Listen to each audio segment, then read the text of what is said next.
Baik, kami dari kelompok 6 sudah mengerjakan tugas 10 AI atau kecerdasan buatan yang sudah dibuat programnya dengan judul implementasi algoritma C4,5 untuk membangun pohon keputusan dalam bahasa C. Nah, ini sudah ada programnya dan kami beranggotakan 3 orang, saya sendiri Ilham Majid dan 2 teman saya Istiar Paputungan dan Riyandi Kumalaka. Baik, kita masuk ke penjelasan programnya. Baik, di sini untuk struktur data ini fungsinya untuk dataset yang berisi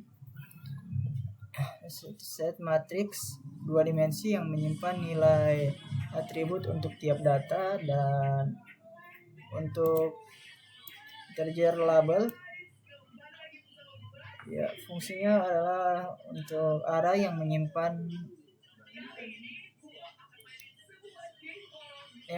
kelas dari setiap data, dan untuk interos fungsinya untuk jumlah data dalam dataset, dan untuk integer calls fungsinya untuk jumlah atribut per data.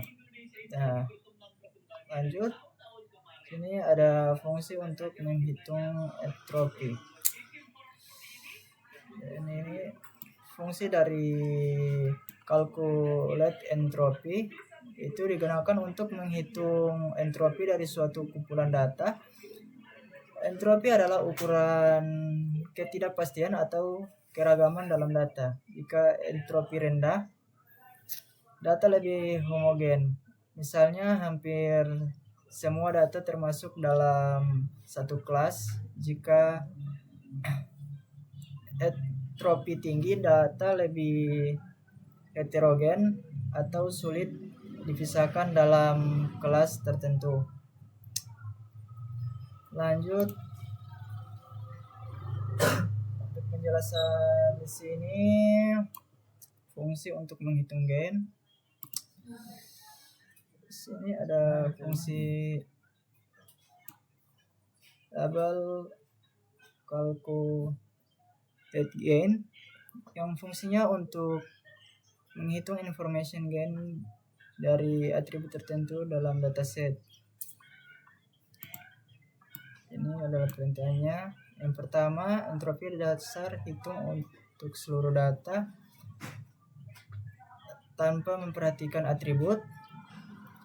Selanjutnya, data dibagi menjadi subset berdasarkan nilai atribut tersebut dan entropi untuk tiap subset dihitung. Gain dihitung dengan mengurangkan entropi bersyarat, dihitung setelah pemisahan dari entropi dasar. Gain yang tinggi menunjukkan atribut tersebut baik dalam membagi data ke dalam kelas yang berbeda. Dan untuk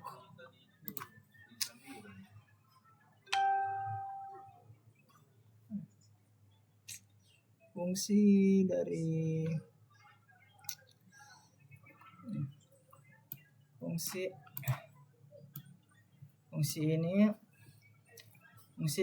fin base atribut adalah mencari atribut yang memberikan nilai gain tertinggi dalam dataset yang kemudian akan dipilih sebagai atribut untuk pembagian di node tersebut. Fungsi ini mengevaluasi setiap atribut dan menyimpan atribut dengan nilai gain tertinggi sebagai atribut terbaik. Dan dengan algoritma ini, pohon keputusan dapat dibangun secara bertahap, memilih atribut dengan gain terbaik di setiap tahap untuk menghasilkan model yang optimal dalam memisahkan data berdasarkan kelasnya. Baik, untuk penjelasan selanjutnya akan dilanjutkan oleh teman saya Istiar Paputungan. Baiklah, saya akan melanjutkan penjelasan dari Ilham Majid. Yang pertama-tama pada bagian fungsi ini atau fungsi rekursif untuk membangun pohon keputusan. Pertama ada void dengan build detention tree. Build detention tree ini adalah fungsi ini adalah bagian inti dari algoritma untuk membangun pohon keputusan secara rekursif. Yang pertama-tama dengan ada nilai dataset dan dataset in dengan nilai 2/0. Dengan jika data pada cabang tersebut berada dalam satu kelas, di sini if atau cons dengan dataset, rows dengan cons dataset. Ini dengan kelasnya. Pada ini integer dengan berisi base attribute dengan feed base attribute dataset.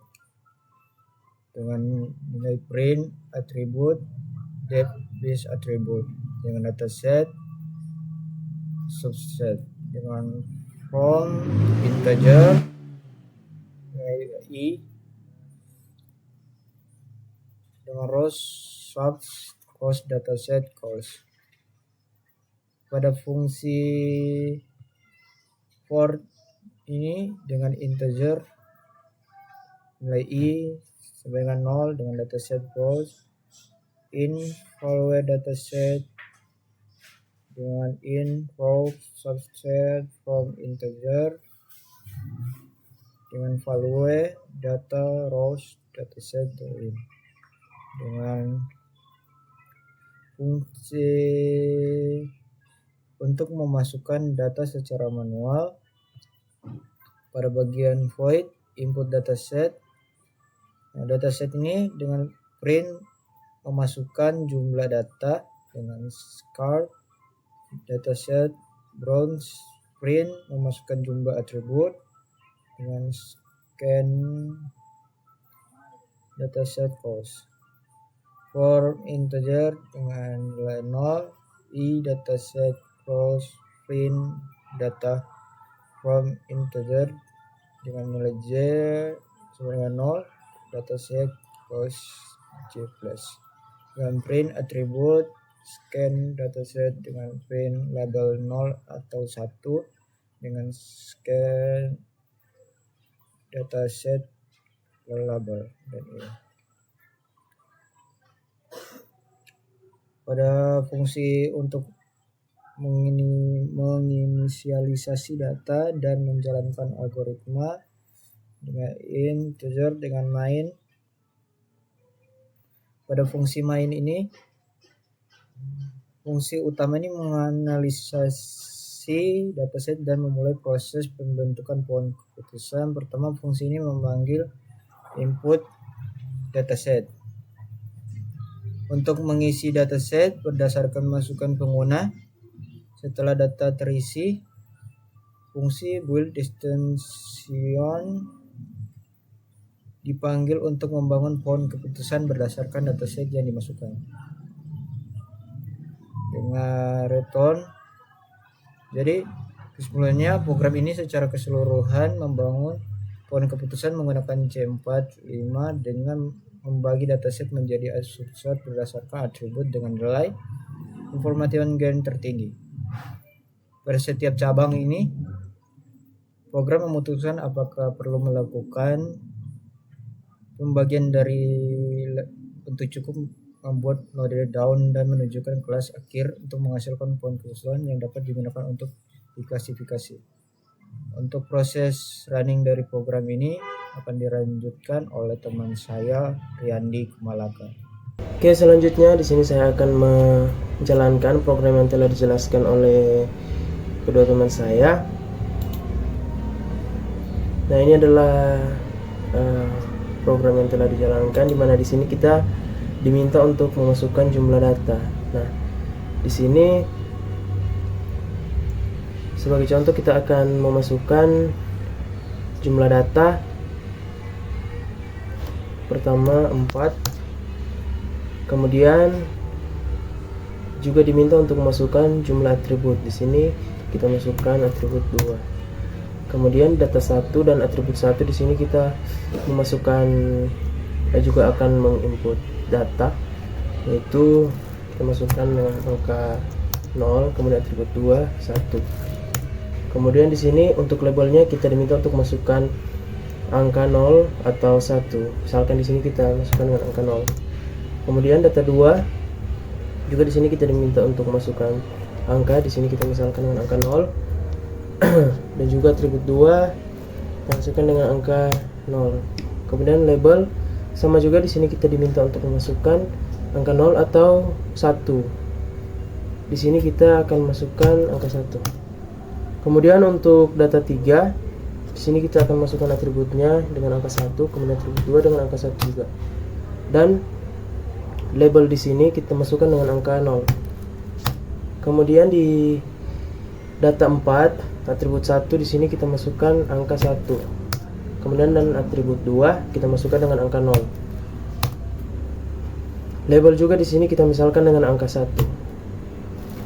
Nah, di sini ini adalah hasil akhir atau output dari program C4.5, di mana di sini node atribut 1, kemudian branch-nya di sini atribut 1 sama dengan 0, kemudian left node class sama dengan 1, kemudian branch atribut 1 sama dengan 1, kemudian yang terakhir left node class sama dengan 0.